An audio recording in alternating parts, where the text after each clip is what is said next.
പ്രിയ മകനെ, മകളെ, ഇതാ ദൈവത്തിൻ്റെ ആത്മാവ് നമ്മളെ വിളിക്കുകയാണ്. ഉന്നതമായ ദൈവശക്തി, കർത്താവെ എന്നെ മാറ്റിമറിക്കണം.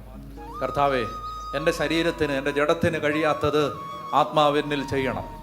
എൻ്റെ ശരീരത്തിന് ബലഹീനമായത് ആത്മാവെന്നിൽ ചെയ്യണം. ശരീരത്താൽ ബലഹീനമാക്കപ്പെട്ട നിയമത്തിന് അസാധ്യമായത് ദൈവം ചെയ്തു എന്ന് പറയാം വചനം.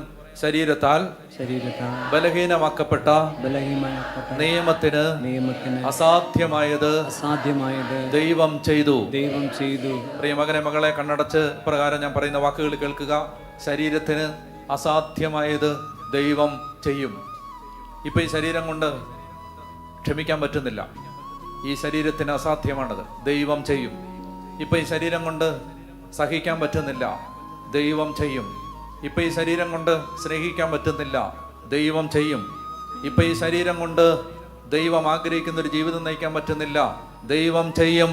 ശരീരത്താൽ ബലഹീനമാക്കപ്പെട്ട നിയമത്തിന് അസാധ്യമായത് ദൈവം ചെയ്തു. ദൈവം ചെയ്തു. ദൈവം ചെയ്യാൻ പോകുന്നു. ദൈവത്തിനത് സാധ്യമാണ്. ദൈവത്തിനത് മനസ്സുണ്ട്. ദൈവം അതിന് ശക്തനാണ്. ദൈവം അതിന് അനുകൂലമായൊരു സമയം തന്നിരിക്കുന്നു. ദൈവം അതിനൊരു സമയം തെരഞ്ഞെടുത്തിരിക്കുന്നു. ദൈവം അത് ചെയ്യാൻ പോകുന്നു.